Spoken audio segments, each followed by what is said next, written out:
Ja morjesta kaikki. Tässä tulee tulevan lintuparatiisin esittely. Eli kosteikko. Siellä on tällä hetkellä vielä pari kaivinkonetta töissä. Tuo pato alkaa tuolla olla oikeassa korossaan.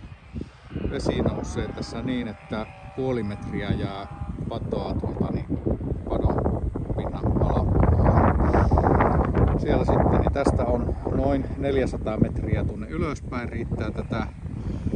Siitä täytyy nyt ensi talven aikaan puskat kaikki poistaa ja sitten nyt varmaan kuukauden päästä lähtee tuo sähkölinja kokonaan ja se on siirtynyt jo tuonne kaapelina tien varteen. Ja tämä on samattein toisinkin päin, niin tässä on 400 on halkaisia tällä altaalla tai tällä koko alueella. Ja tässä on tämä eteläisen altaan reunavalli ja sitten tämä pohjoinen allas on sitten semmoinen vähän reilu, olisikohan 1,5 hehtaaria.